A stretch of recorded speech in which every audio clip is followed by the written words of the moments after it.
तो नाम हसवैलू अरे ससुरा में गइलू तो का ना कोइलू अरे नैहर में रहलू तो नाम हसवैलू ससुरा में गइलू तो का ना कोइलू पढ़े के बहाने बोलवलू कि मुँह मरवलू हुए छिनरो अरे पढ़े के बहाने बोलवलू कि मुँह मरवलू हुए छिनरो कि मुँह मरवलू हुए छिनरो मरवलू हुए छिनरो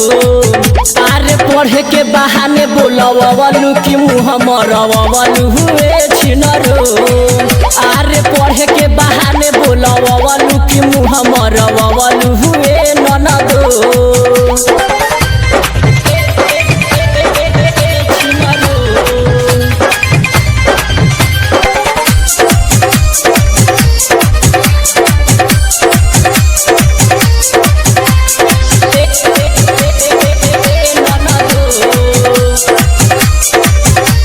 घर से तू जात रहलू सेंट वेंट मार के यारावा से मिलत रहलू हर तवार के घर से तू जात रहलू सेंट वेंट मार के यारावा से मिलत रहलू हर तवार के दोसर घरे रह तू तो सास करी अइती मार बेला तोहे सरी अइतिया सब करी जतिया डुबैलू कि मुँह मरवैलू हुए छिनरो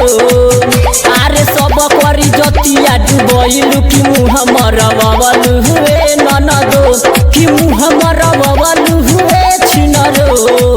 मरवलू हुए छिनरो कि बाबू के जतिया डुबवलू कि मुँह मरवलू हुए छिनरो कि सौ से जतिया डुबवलू कि मुँह मरवलू हुए छिनरो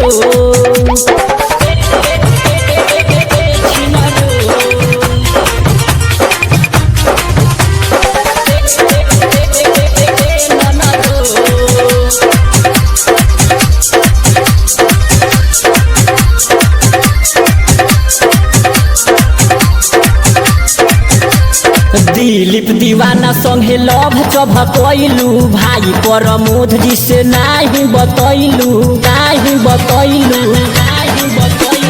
दिलीप दीवाना संगे लव चभकैलू भाई प्रमोद जी से नहीं बतैलू मुन्ना महबूब के ना दिहलू तू भाव हो केतना बा तुहारा जवनिया के ताव हो समारा सिपाही से करवलू कि मुँह मरवलू हुए छिनरो